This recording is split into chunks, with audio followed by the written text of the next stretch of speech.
Em 2023, o México recebe esta imagem do espaço. Por isso, o presidente ordena imediatamente reunir toda a maquinaria do país capaz de cortar a terra daqui até aqui. Dessa forma, o mar e o oceano se unirão entre si. Nesta imagem, dezenas de navios aguardam no Canal do Panamá, um dos principais corredores comerciais do planeta. Naquele momento, o Canal do Panamá simplesmente parou, e com ele, todo o comércio mundial. Estas são as fotos de uma fila de navios que estavam na água, como caminhões na fronteira. E então, começou a parte favorita do capitalismo: acelerar o problema. Por dinheiro, as companhias de navegação começaram a pagar para que seus navios passassem mais rápido e, no final, perderam US$ 1 bilhão. Enquanto todo mundo estava em choque e calculava quantos bilhões tinham sumido, houve um país para o qual a situação de repente se tornou vantajosa: México.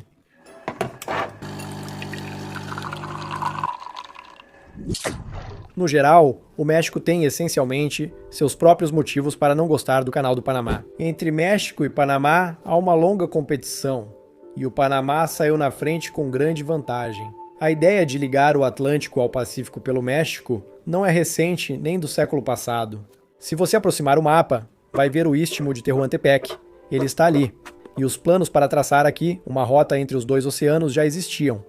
Na época colonial, no século XVI, quando ferrovias começaram a ser construídas mundialmente, o México viu nisso uma chance de impulsionar sua economia e tentou aproveitá-la.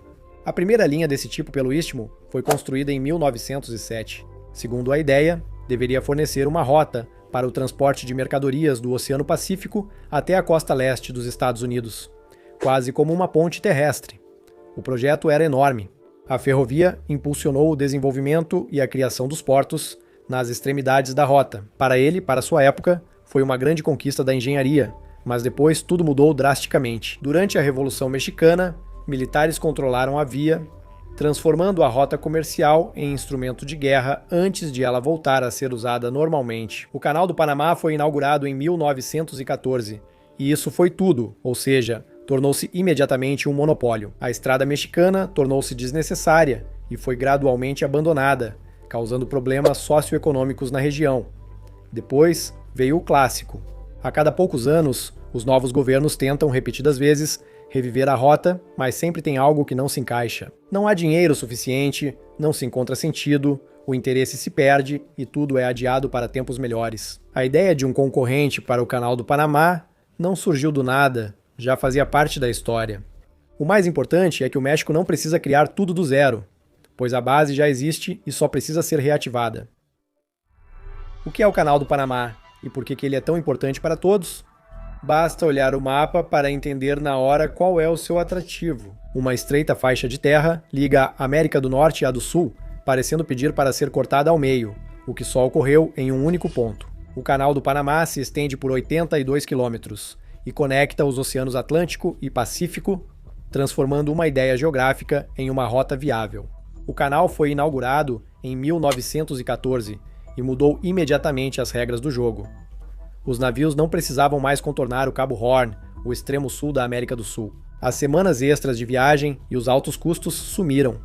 Anualmente, entre 13 mil e 14 mil navios cruzam o canal. Isso gera para o Panamá mais de US$ 2 bilhões em receitas por uma simples faixa de água. São números muito importantes, e considerando que pelo Canal do Panamá passa cerca de 6% do tráfego marítimo mundial, qualquer falha afeta toda a cadeia de suprimentos.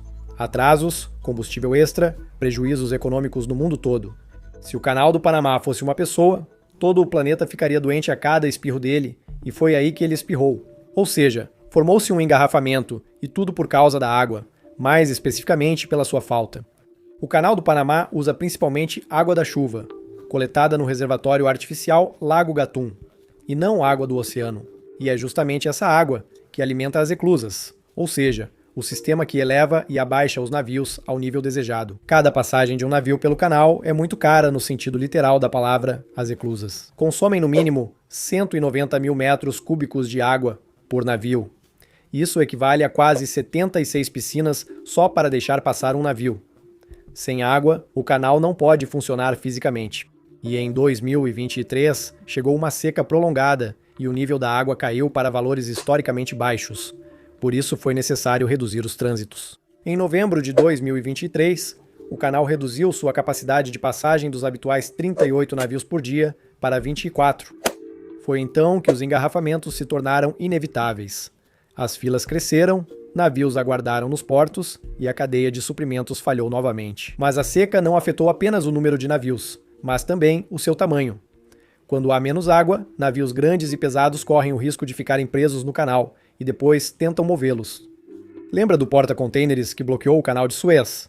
E em 1º de janeiro de 2024, o nível da água no Lago Gatun atingiu o menor valor já registrado em janeiro, ficando quase 1,8 metros abaixo do registrado em 1º de janeiro de 2023. Era um sinal realmente alarmante, e na verdade o problema é duplo.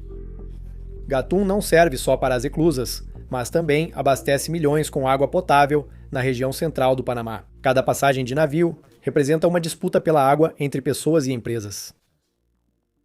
E aqui decidiram não relembrar a antiga rota ferroviária, mas simplesmente atualizá-la.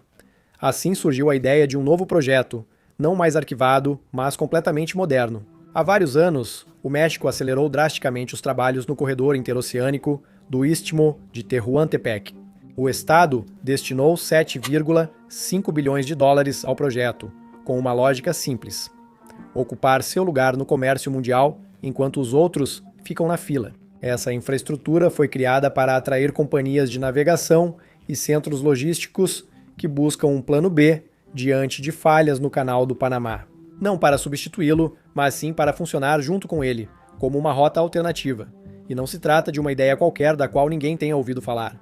O presidente Andrés Manuel López Obrador disse abertamente que o projeto se tornou estratégico. Apresentado em reuniões internacionais, despertou interesse, principalmente de países asiáticos, devido à saturação do Panamá.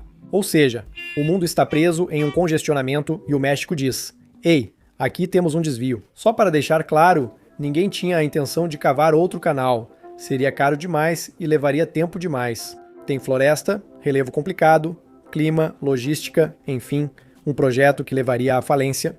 O mais importante é que não faz sentido, pois a carga pode ser transportada de outro jeito. O plano era mais simples e astuto. Quando o corredor interoceânico operar totalmente, o mundo terá uma nova rota curta entre oceanos, agora por terra, não por água. A lógica é a seguinte: o navio chega ao lado do istmo e descarrega os contêineres. Esses continuam sua viagem pelo México de trem, e na outra costa são carregados em outro navio, ou seja, oceano-trem-oceano. As mercadorias viajarão com transbordo. Sim, há mais operações e burocracia, mas quando o Canal do Panamá está lotado e todos aguardam, essa rota terrestre pode economizar dias e milhões de dólares. E aqui tem outra coisa que os logísticos adoram: tempo e burocracia. Porque quando tudo funciona a todo vapor, até a alfândega vira parte do problema. Nesse sistema, o navio descarrega os contêineres em um porto e os recolhe em outro, permitindo que navios que cruzam de uma costa a outra evitem fiscalização aduaneira completa. Menos controles, menos filas, menos atrasos, e para os negócios, isso se traduz literalmente em horas que viram dinheiro. A travessia pelo Canal do Panamá geralmente leva entre 8 e 24 horas dependendo do tráfego. Ou seja, em um dia ruim, você pode simplesmente perder um dia inteiro. Mesmo que o canal esteja operando e a rota ferroviária através do istmo leve menos de 6 horas, há outra vantagem importante: a geografia para as empresas americanas que precisam transportar mercadorias de um oceano para o outro. O Panamá fica bastante longe, é preciso ir bem ao sul, até a América Central, e depois voltar.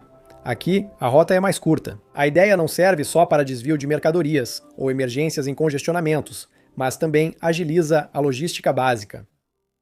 Para que o desvio do Panamá por terra funcione, não basta só uma linha férrea. É preciso portos em ambos os lados para navios grandes, e é aí que o México enfrenta problemas. Vários portos não estão prontos para navios porta-contêineres, por isso precisarão ser reformados. O projeto da nova rota incluía a modernização de vários portos ao mesmo tempo: Salina Cruz, Coatzacoalcos, Dos Bocas e Puerto Chiapas. O investimento inicial nesse projeto foi estimado em cerca de 440 milhões de dólares. Mas não vamos desmontar os 4 portos separadamente, e sim focar em um, o mais representativo. Com ele ficará claro o que foi feito no Porto do Pacífico de Salina Cruz. Historicamente, teve uma trajetória completamente diferente. Era um porto para petroleiros, mas não dos maiores. Os navios porta-contêineres, que hoje impulsionam o comércio mundial, eram para ele como aviões de passageiros numa pista rural. Por isso, a primeira coisa que se pensou ali foi em uma nova estação especializada em contêineres e conectá-la ao trem e às rodovias. O objetivo parece simples: aumentar a capacidade de tráfego de contêineres. Mas por trás dessa frase se esconde um árduo trabalho físico.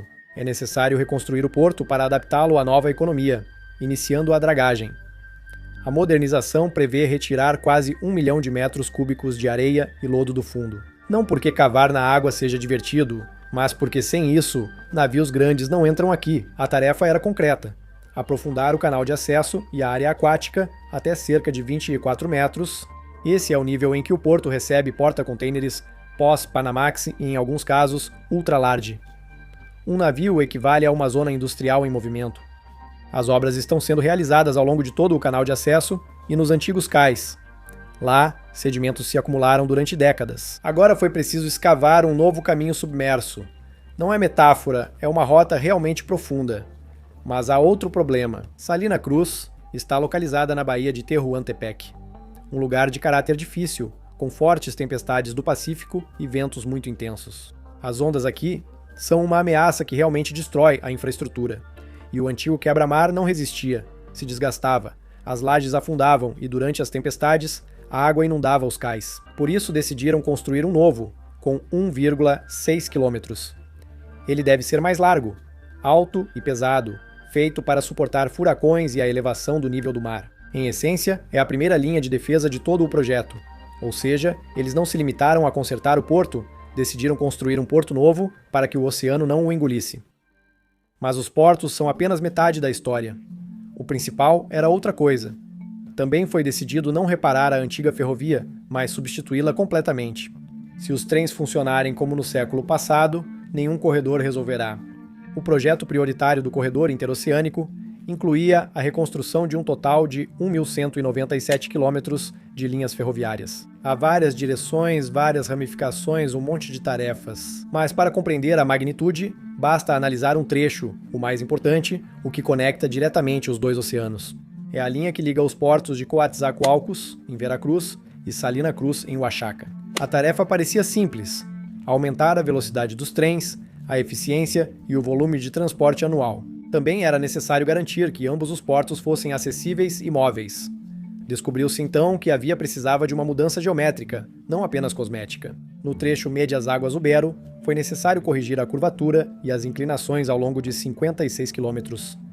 Paralelamente, foram restaurados 42 quilômetros de via férrea e foi realizada a conexão com o porto de Salina Cruz. Além de melhorar o pavimento, redesenharam todo o trajeto do trem nesse trecho. Em determinado momento, a antiga rota foi completamente desmantelada e, em seu lugar, foi construída uma nova superestrutura ferroviária, ou seja, uma nova linha sobre o antigo trajeto. Eles também planejaram e executaram 3 outros projetos de pontes ferroviárias, pois sem elas, nada se conecta em uma única rota. Antes da reconstrução, os trens mal avançavam aproximadamente na velocidade de uma bicicleta. Após a renovação, a via está projetada para trens de passageiros de até 80 km por hora e trens de carga de aproximadamente 70 km por hora. Claro, não se trata de uma linha rápida, mas para uma região onde tudo esteve estagnado por anos, esses números soam como uma pequena revolução.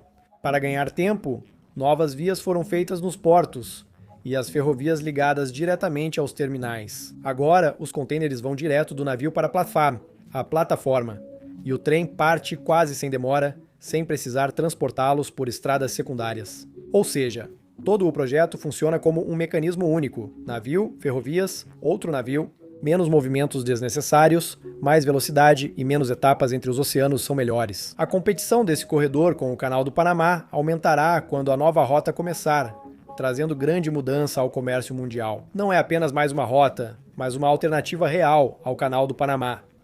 O objetivo é transformar o corredor interoceânico em um polo logístico mundial. Segundo as estimativas, até 2028, o corredor poderá transportar cerca de 300 mil contêineres por ano, e até 2033 já chegará a 1,4 milhões. Isso representa até 17% do fluxo atual do Canal do Panamá. Não é exatamente uma substituição, mas o canal já não terá mais o monopólio. Oaxaca e todo o sudeste do país saem ganhando. Separadamente, a região pode contar com 12 acordos comerciais internacionais em vigor com os Estados Unidos, Europa e Ásia. A partir da periferia, o México está se tornando centro logístico e produtivo da América do Norte, ganhando novo papel na logística mundial. Pelo país circulam fluxos de mercadorias, de máquinas e cereais ao petróleo, todos passando e sendo controlados pela infraestrutura mexicana, gerando um efeito a longo prazo. A ferrovia e os portos dão ao México uma influência inédita desde o Canal do Panamá, permitindo que influencie rotas globais e não só as observe. O corredor interoceânico não se resume a ferrovias e portos, mas inclui rodovias e parques industriais. Devem operar como uma única cadeia de transporte para evitar que ela fique vazia. Em julho de 2022, o governo convocou uma licitação para a criação de 10 parques industriais. 4 eram voltados à energia eólica, com financiamento dos Estados Unidos ou bancos americanos. Em resumo, é um projeto com investimento estrangeiro. Não circulam apenas contêineres, mas também estão surgindo fábricas nas proximidades. Também foram adicionados investimentos mais importantes.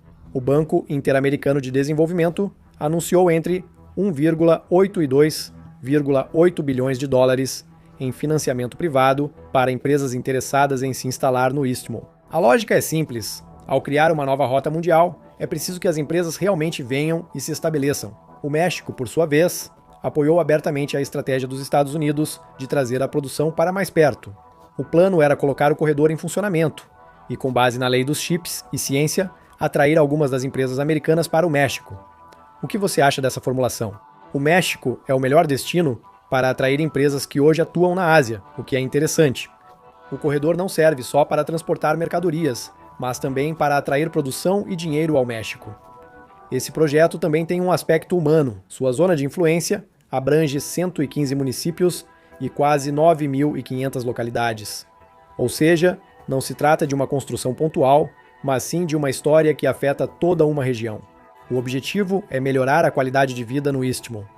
Autoridades dizem ser o começo de uma nova era de igualdade, crescimento e prosperidade para o Istmo de Tehuantepec, porque o corredor envolve não só comércio internacional, mas também empregos, infraestrutura e desenvolvimento local. Segundo os cálculos de Eduardo Romero Fongi, até 2050, o corredor vai gerar cerca de 1,6% do PIB nacional.